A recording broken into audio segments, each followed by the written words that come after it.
Toni Morrison is considered one of the best American writers of all time. Is she legit or is she overrated? Today we're going to talk about it, specifically her work, Song of Solomon. Toni Morrison, does she get a boom or a doom? Oh, God. Kill me now. Welcome back to the Life on Books podcast. My name is Tony. With me, as always, it's Andy, a.k.a. Metafictional Meathead. Good morning, Tony. What's up? Not too much. What'd you do last night? Last night, I read a little bit. Yep. And I played some Xbox. Sick. All right. Yeah. Let's do our weekly reading update. What was it that you were reading last night? Last night, I started The Savage Detectives for the book club. Very cool. How was it? Unlike Song of Solomon, I'm trying to get ahead of the game. Nice. Maybe I you could actually participate in some of the live chats. Yep. Sorry to all of our book club members. I was a little behind in Song of Solomon and was just reading a bunch of other things. So trying to rectify that. So what did you think of Savage Detectives? I only read about 40 pages, but I like it so far. Cool. A little, like I said, 40 pages. So it's a little early to have any like real thoughts, but I'm into it. I dig it. Yeah. It does seem like it's going to be a book for me. Not only, but partially because there's a lot of references to erections, which, as we've joked about before, that's the hallmark. Seems to be a running theme in books I like. So yeah. I don't know what that says about you or the authors, but it is what it is. That's a topic for a different podcast. Yep. So I've been reading that, chipping away at The Tunnel. Read a little bit more of the invented part. I'm a little over halfway through. And I'm enjoying that, but I like it a lot. And I don't want this to sound like I'm disparaging it, but like it's a book that's gotten a lot of hype on Instagram recently. So maybe I've just been going in with too high of an expectation. Sure. But it's not really like blowing me away like I thought it was going to be. I think I texted you around when I first started it, like, this is awesome. I love it. Yeah. And I've cooled off a little bit. I don't feel that, intense about it, but I am enjoying it. So, maybe I just need something that'll start to click in the next 100 pages or so. And then what else? I did start reading The Combinations by Louis Armand, that huge book I texted you a picture of. Oh, yeah. I'm not sure if I'm going to continue reading it, mostly because it's a commitment. Nothing to do with how I feel about the book. Okay. It's one that I've seen here and there and people talking about on or showing interest in on Instagram. Yep. But I've only seen like 2 or 3 people that have actually read it. All people whose opinions I really trust and have had great things to say about it. So I got a copy and kind of couldn't keep my curiosity at bay. So I just read the first few chapters. Yeah. I dig it. And again, it just seems like it's going to be a real commitment. So I'm not sure if I'm going to stick with it. How many pages is it? It's about 900. Yeah. Those are big pages. Yes. That's a large book. Yes. So, if I remember, I'll drop in the photo that you sent to me compared to Infinite Jest. Yeah. The page length is about 1,000 pages shorter, but the physical size of the book is about the same. It's actually taller and wider. Yeah. Than Infinite Jest. And how's the print size compared to Infinite Jest? I think it's about the same. Yeah. So it's probably 500,000, 600,000 words. There's a good word count on there. Yeah. And then lastly, I mentioned The Tunnel. Yeah. Yeah. Obviously, I finished Song of Solomon. And then on Friday into Saturday, I read The Queue by Vladimir Sorokin, which I texted you about as well. It might be really dumb. It might be a work of genius. I'm not really sure. Okay. I think it depends on who's reading it. Sure. It's kind of like if Gaddis wrote JR, but instead of skewering and satirizing American disaster capitalism, he was spoofing the Soviet Union. Okay. It's basically just this big group of people waiting in a line. They're not really sure, like, you know, it's one of those like Soviet lines where you wait and you get to the end and they give you a couple of bread rolls, or Sure. it might be a jacket. Nobody really seems to know what they're like waiting in line for. Yeah. They just are waiting for something. Yeah. Yeah. But it's just Hence a couple, the name, the queue. Yeah. Yeah. But it's just a couple hundred pages of dialogue. Yeah. And some of it's a little bit, it's funny. It's kind of insane. It's a little bit like nothing really happens. Yeah.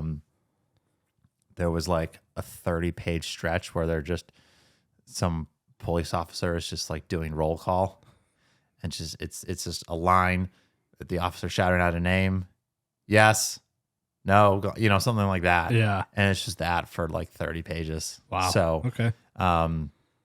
It's something you could read quickly. Yeah. Like I said, I think it's gonna totally depend on the reader. Yeah. Like I said, it might be dumb. It might be a work of genius. Stuff like that can be fun. How long is it? It's 250 pages, Okay. but there's a couple sections where it's like there's 10 to 15 pages of just like blank pages. Mm-hmm. And like I said, like the roll call section, like that one you can kind of skim through without needing to read every single name and the call and response. Right. You kind of get the rhythm. But it's a quick read for sure. Cool. So, I read his collection of short stories, Red Pyramid. Yeah, Red Pyramid, which was recently published by NYRB. I read that at the beginning of the year. I'd like to check out Blue Lard soon too. Yeah. So, Are they all translated by Max Lawton? not the Q. I'm going to look it up right now so Seth doesn't yell at me, because he has been a big proponent of Sorokin's work.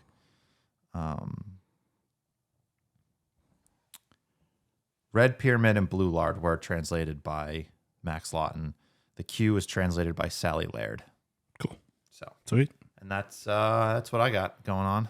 Sweet. Yeah. This week for me, continuing on with Infinite Jest and The Tunnel, and I finished reading Song of Solomon, and I read On the Edge of Reason by Miroslav Kretzla, I believe is how you say his name. Okay. Croatian author, considered like one of the most influential, if not the most influential Croatian author of all time. Oh, cool. I loved it. It was awesome. The first 50 pages were probably some of the best 50 pages I've ever read in my entire life. Oh, wow.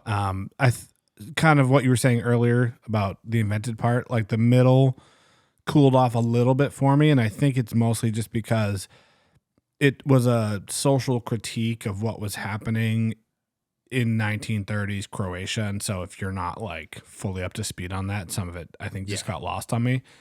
But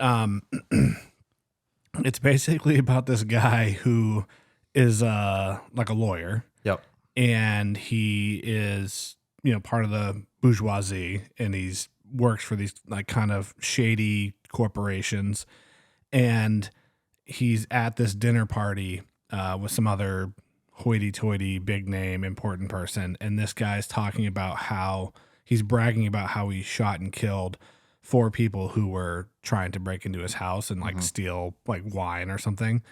And you're made to think that like they were doing that because they were just like, they needed money and they were hungry and they wanted to sell the wine on the black market. And the protagonist just kind of mumbles like, you're like a criminal, basically, like slanders the guy, and it gets overheard, and then it like unravels his whole life from there. And it's just really funny, like the way it happens. And he slaps at least like 5 different people in the face throughout the book. Nice. And the way it's written is so good. It's like I did the only thing that one could do in that situation, which was to directly slap him in the face. It's like, this is so funny. I like it. Really short book, like 180 pages or something, and super easy read. Yeah. But really fun. So nice. That's it. And so now we're going to talk about Song of Solomon by Toni Morrison. This was your contribution to the list. Yep. For voting for November. I've never read any Toni Morrison previously. You've read Beloved? I read Beloved in high school. Yep. And I've talked about this before. I had a not so great experience with it. Yeah. I think it had more to do with the environment. I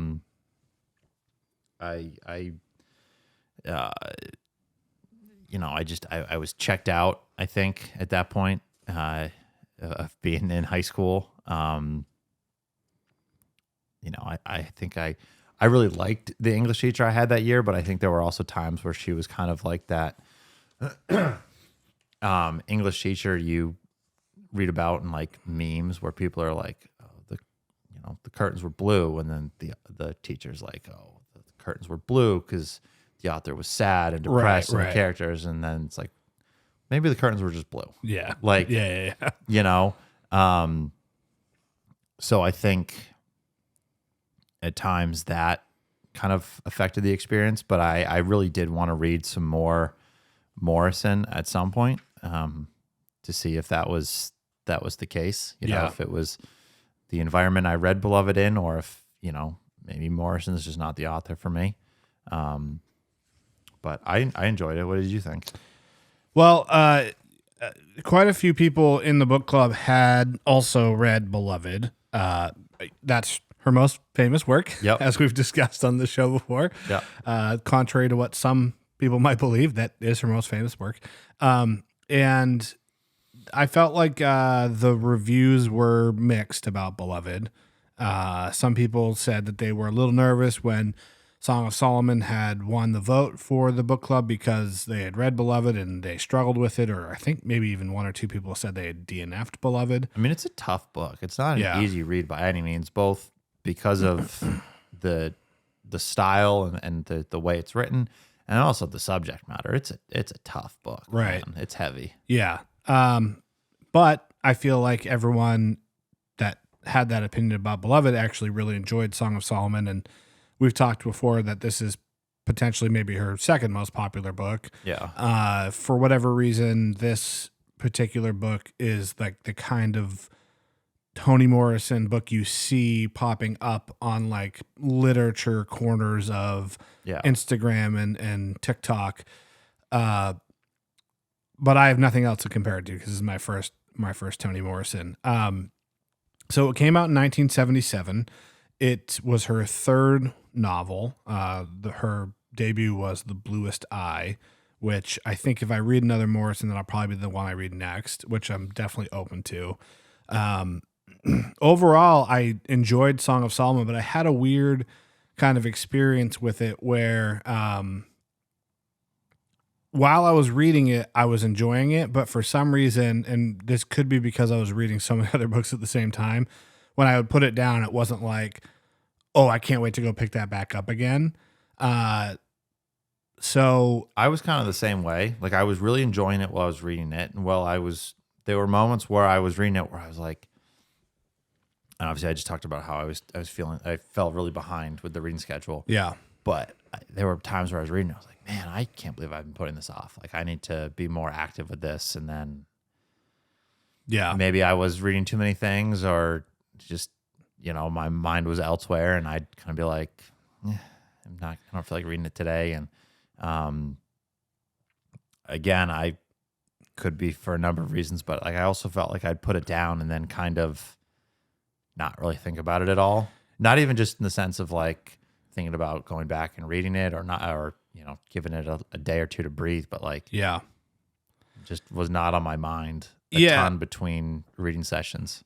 I feel the exact same way. I think part of it might be just because the themes that the book discusses are not relevant to me personally, because there's a lot in there, and I want to get into this, but there's a lot in there about family and generational dynamics, and like I'm not like a big family oriented person. I don't have a big family, so I was just like, okay, like I have one brother. I have a great normal relationship with him.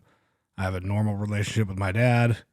Yeah, that's pretty much the end of the story. Yeah, so it's funny, when I was driving down to visit my family for the holiday, I listened to a podcast about this, and What was it?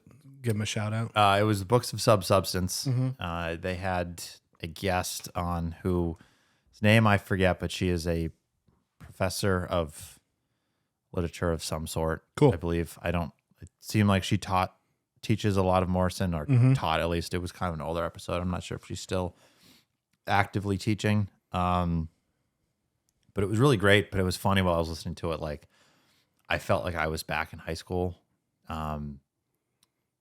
reading Beloved, because they were just talking about it, and it was just like, man, I feel like I missed like so much. And there were parts of it where, like, I don't want this to sound like negative or disparaging, but they were, because it could be like just me as a reader, like not picking up on things, but they would say something, I'd be like, where did you get that? Yeah. And like almost like it felt like, I don't want to say made up, but like, Yeah. just kind of that, like, I totally missed that. Like, is that a thing? But it was a very solid episode for any of our listeners that really enjoyed the book and want to get more out of it, and Want a more intellectual discussion than what you'll probably get here today. Yes, I would definitely check it out. So yeah, so let's talk about the themes.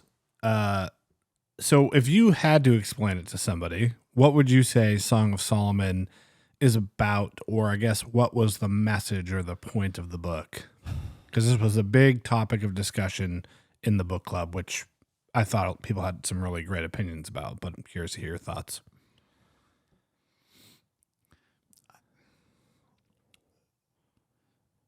I think, to me, I think the simplest way to probably put it would be it focuses on Milkman Dead, trying to understand more about his family and trying to find his place in the world. Trying to,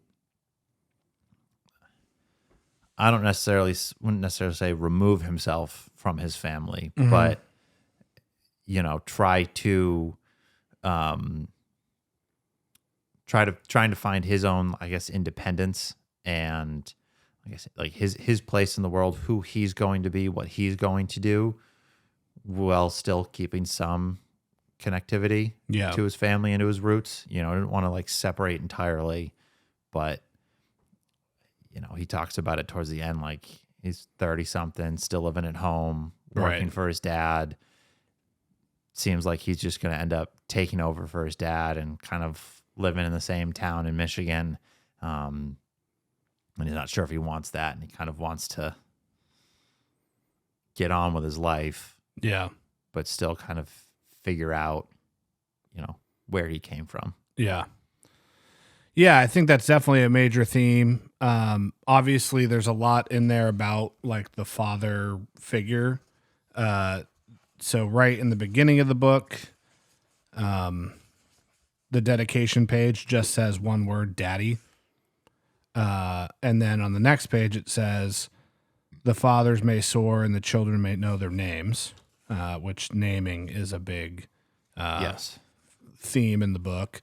And then I haven't read the forward yet, but Rachel in our book club said that there's a lot in here about Toni Morrison's personal life and some stuff about her own relationship with her father. So I know that, given the circumstances of the time period, so we're talking, 1930s basically, and up to the civil rights movement kind of era.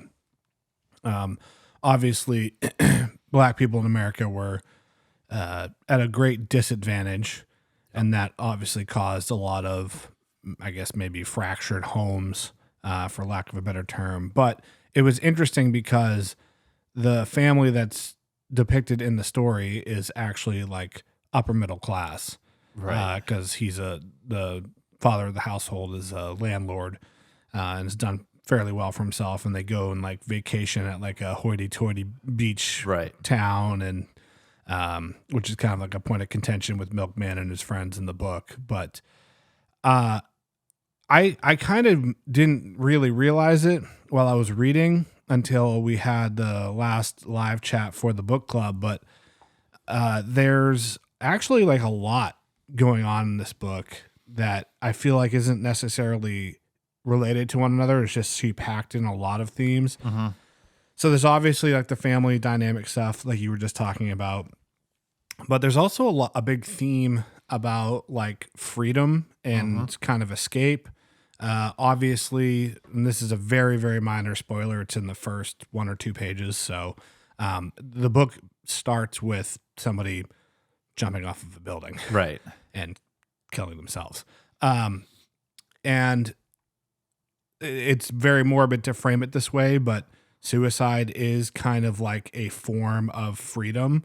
Like you are escaping the pain that you are experiencing in life. Some people do kind of see it as like the ultimate escape or ultimate act of freedom, which again is kind of dark. But so obviously, starting out the book that way, you're setting the tone kind of right off the get. Right. And then obviously there was, as you mentioned, Milkman kind of like thinking about what he wants to do with his life and does he want to leave the Detroit area and kind of make his own way in the world. So there's again that like that idea of escape and freedom. And then of course, I think generally speaking, you can't really talk about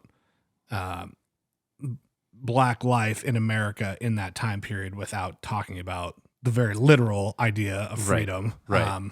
And at that point, you know, Milkman is 2 generations removed, right? So his grandfather at one point was a slave. So, you know, the theme of freedom is throughout. But I also felt like there was a lot of themes about like the danger of like coddling and opulence. So we kind of see throughout the book how like growing up with money has like negatively impacted the people in Milkman's family. Like his sisters are kind of also not really fulfilled in life because they're living at home. They have everything handed to them. Right. And it's really done them a disservice. And then same thing with Hagar, who is Milkman's second cousin, who he also has a romantic relationship with. Yeah. Or maybe it's third cousin. I don't know how that works. But, you know, she's the baby of her side of the family, and they kind of just spoil her. And then, you know, there's some negative repercussions there as well. So I thought that was kind of interesting. What would you, if you had to compare the writing style to somebody else, who would you say it would be? Because while I was reading it, I was like, man, this kind of reminds me of something, but I can't quite put my finger on it. I don't know if there's like anyone that immediately jumps out to me as far as comparisons on style. The only person, like, now that you're asking me, that I can think of is someone kind of like a Steinbeck, maybe. That's what I was thinking, but I was like, am I imagining this, or does it kind of have that vibe at some points? It does, in the sense that like the writing's good. It's very good, but it's not like flashy, in your face. You know, Solemn's not out there writing this. Morrison is not writing it like, look at me, look at how good of a writer I am. Look at all these fancy techniques I know. And like, it's to the point. Yeah. So, you know, I would put it in something like that. It definitely has obviously very different, like, context and background and perspective she's approaching it from compared to a Steinbeck. But I think in the sense of it being like straightforward and in your face with the writing style, it reminded me of him now that you asked me that. Yeah, it kind of had that like understated elegance to it, Yes, I guess. that's a great way to put it. There were definitely some sections where I felt like, oh, she's like turning it on right now. Yeah. The first chapter of the book, for sure, it was kind of interesting. So Karin, who's in our group, she's from Germany, so English is not her first language.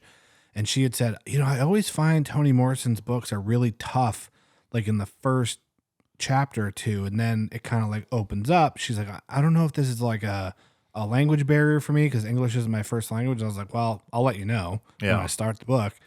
And I started and I was like, no, like I even messaged you. I said, oh, this is going to be a tough read to go along with our read of the tunnel that we're doing.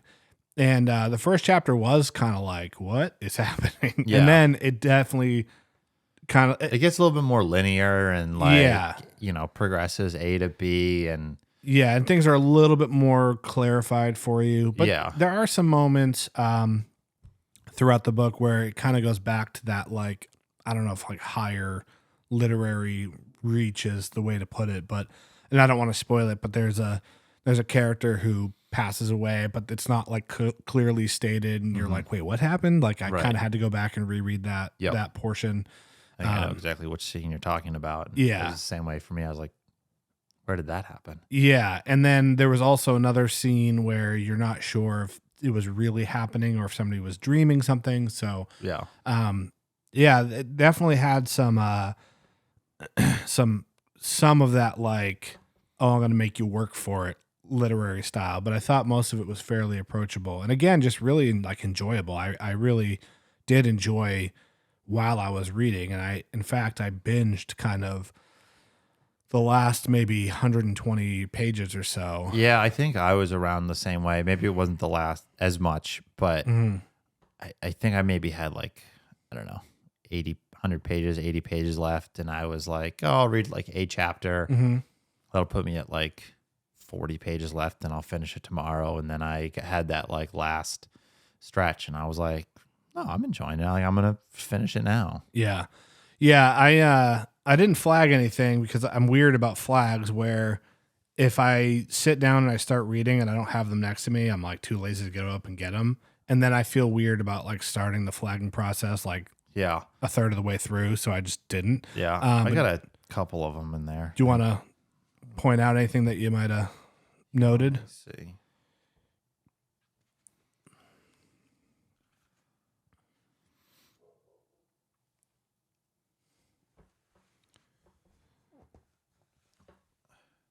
Yeah, I mean, I'm kind of weird with flagging too, because like sometimes I'll flag something just because I like it, like for that reason only, and then I'll go back and look through, and I'm kind of like, it doesn't have the same effect, or you're like, what was I writing or flagging here, or it doesn't really have any like relevance to the story, I'm kind of just like, why did I flag it? But okay, here's a couple that let's see.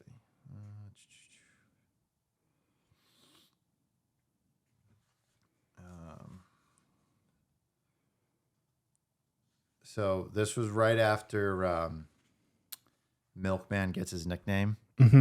And Macon is kind of starting to connect the dots without ever really like getting any specific information from anybody. Yeah. This disgust and the uneasiness with which he regarded his son affected everything he did in that city.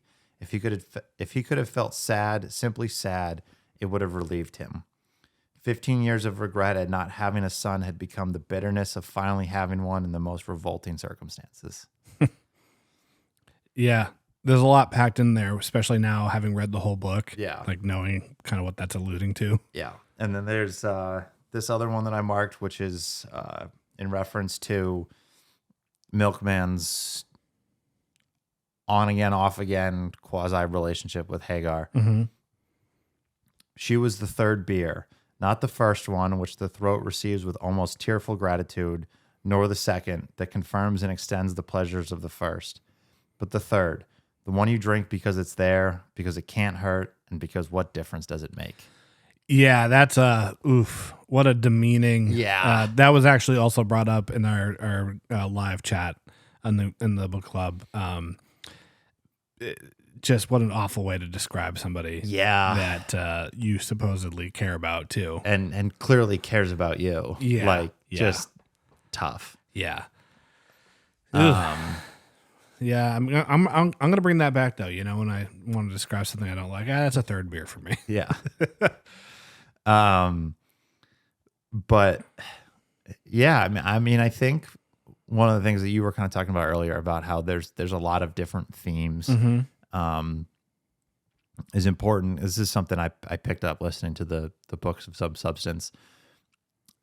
It's something, obviously Morrison did it intentionally, but I think the reasoning behind it, there's a lot in this book that's, you know, it doesn't really stick to like any sort of binary, you know, like there's not, oh, you do A and you're going to get X result, or you do B and you're going to get Y result, or you follow this path and this happens, or so on and so forth. And there's not, you know, in Milkman's quest for happiness, identity, whatever, you know, there's a lot of factors at play. And I'll try not to spoil anything, but you know, he, towards the end of the novel, he finds some things out, and it really excites him and elevates him, and then nothing really becomes of it. Right. It doesn't solve any of his problems. Right. You know, and I think that those just the volume of themes and messages is kind of a theme and message in and of itself. And there's so much interconnectivity that you don't really think about unless you step back to think about how things might be connected and stuff like that. So that was a really interesting perspective that I didn't consider while I was reading. Yeah, it definitely kind of like built some anticipation throughout the whole novel because you're not really sure where everything is going. Yeah. And the pacing shifts gears a lot from one section to the next. I thought that Morrison did a great job of kind of like, I don't want to call it an unreliable narrator, but you're kind of meant to feel certain things about characters, and then later on there's like something revealed that kind of turns that feeling on its head. Right. Which we've talked about this a lot before on other episodes, is I think is like one of the hardest things to do. And anytime a writer can make you love and hate a character, or like make you sympathize or empathize with someone that you kind of don't like, Right.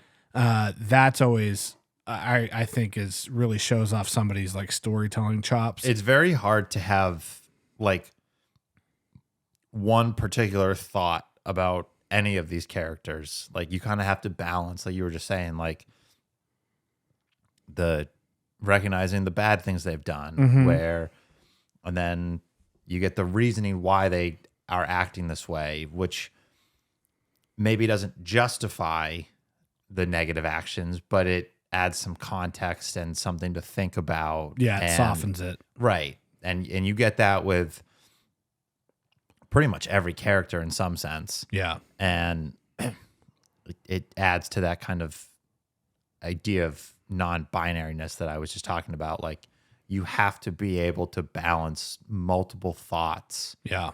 About multiple characters and situations and things like that. Yeah, it's funny because I just posted my review of Yellowface by R.F. Kuang on TikTok yesterday, and for whatever reason, I mean, it's a popular book, but even still, it got like, I don't know, it's at like 175,000 views, which is a lot for just a single book review. So naturally, it has a lot of comments on it. And one thing that I keep seeing people comment is, oh, I really wanted to like that book, but I hated the protagonist. I thought the protagonist was a terrible person, or I thought the protagonist was stupid or annoying. And it's like, you can read a book where the protagonist is not a good person. Yeah, you don't have to like the characters. What are you talking about? That's one thing that always irks me. And, on one hand, like, I think it's totally justifiable to not want to keep reading a book or to not connect with a book if you don't like the protagonist. But also, like, sometimes the protagonist isn't supposed to be likable. That's 100% the case in Yellowface. That the whole thing is about how the protagonist is kind of a terrible person. And it's like, so wait, you don't think this author is good because they made you feel something about a character? What? I can't get there. And like I said, like, I think it's totally justifiable if you pick up a book and you're like, I don't like this person. Yeah. I don't want to keep reading it. I'm on the fence about it, I guess. But if you can't separate that was the author's intention. Right. And you're like, I don't want to, but like, I guess it's like, so you only want to read like hero stories? I don't know. I mean, if that's your preference, I guess that's cool, but maybe just mix it up a little bit. Yeah. I don't know. Like it's one of those things where that's not that common. Right. So why is it a big deal, or why is it a deal breaker for you that just happened to be in, I don't know. I just thought it was a weird critique. Cause honestly, Milkman's not really a great person. No. In Song of None Solomon. of the characters are really that great. Right. So save for maybe Pilot, but yeah, I just was like, this is that's a weird critique. And I don't know. I just think it adds a lot more realism to it when you kind of love and hate a character. And that was how I felt about Yellowface. Like she's genuinely not a good person, but there's moments where you still catch yourself kind of rooting for her. Right. And I was like, that takes skill to like make somebody feel that way. So I don't know, just kind of a little bit of a tangent there, but I thought that was interesting. But Morrison does such a great job of building realistic characters, I thought. Let's talk about what, if anything, did you not like about Song of Solomon?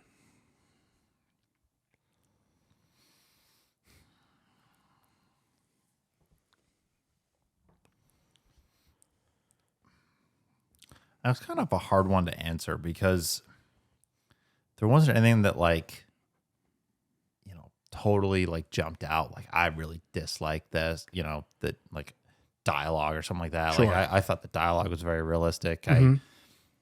Even like we were just talking about, like there are some of the characters that I didn't necessarily like, but that was intentional. Yeah. And they were written well. Mm-hmm.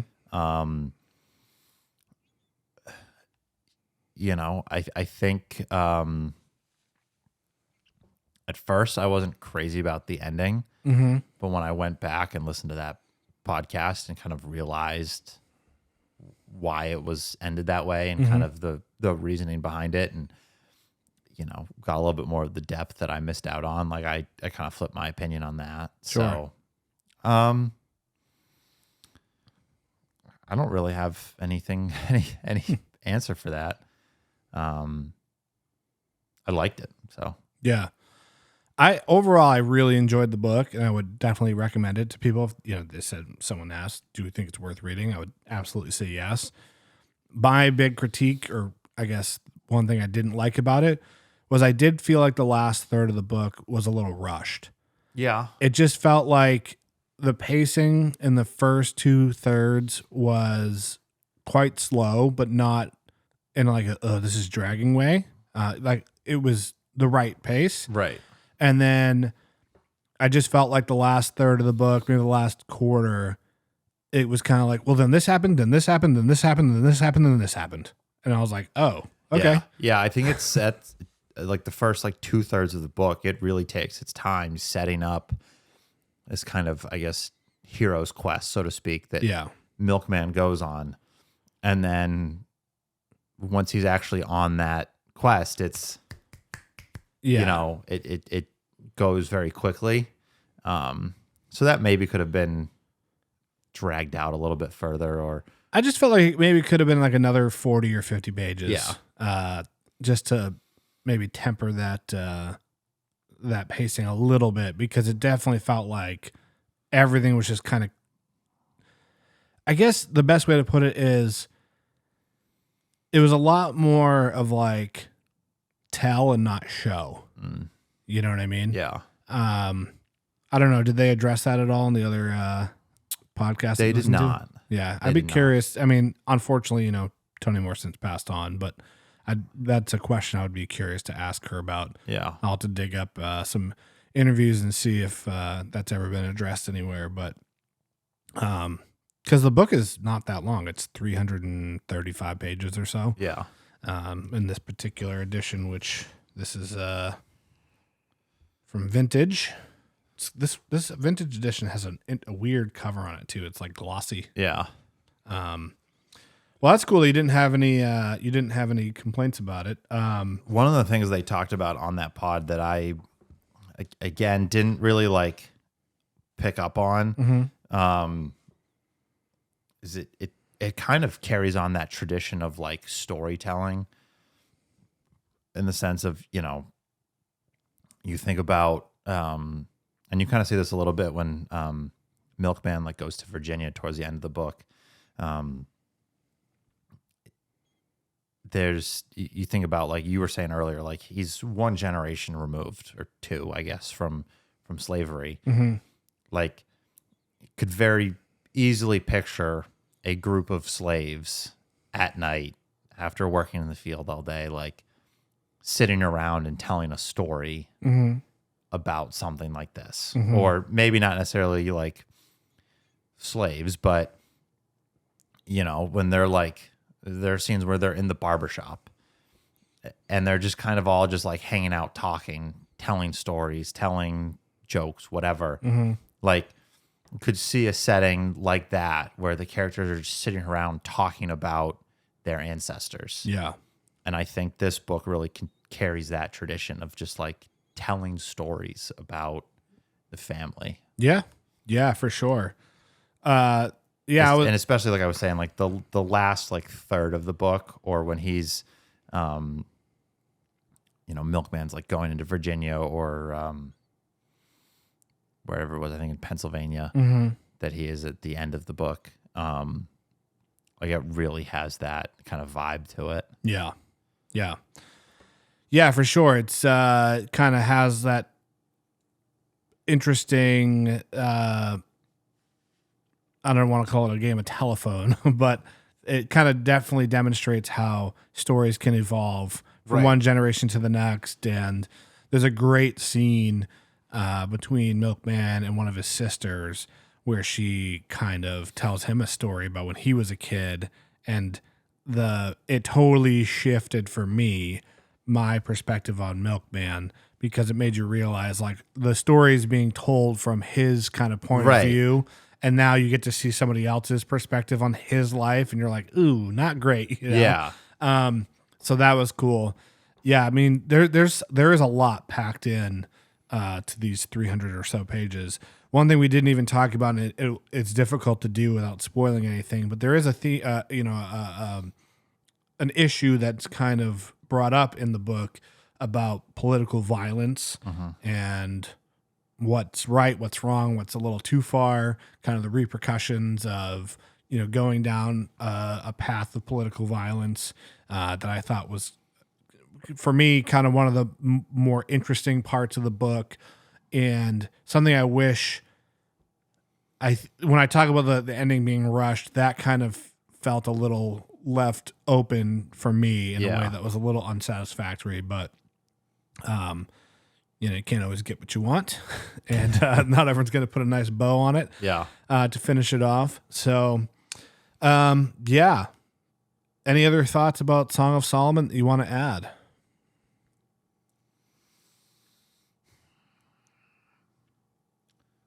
Nothing that I can really think of that I can share without spoiling. Yeah. So cool.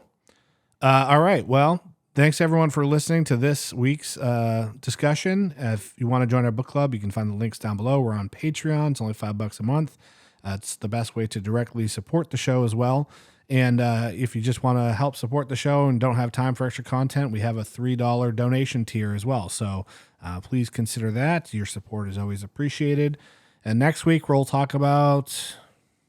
Are you done with Infinite Jest? I'm not, and I could finish by next week, but I'm also like, do we want to do back-to-back episodes about single book discussions? Yeah, why not? All right. Well, I guess next week we'll finally talk We've about been Infinite teasing Jest. the Infinite Jest episode long enough that you need to finish it so we can talk about it. Yeah. All right. Well, join us next week for Infinite Jest.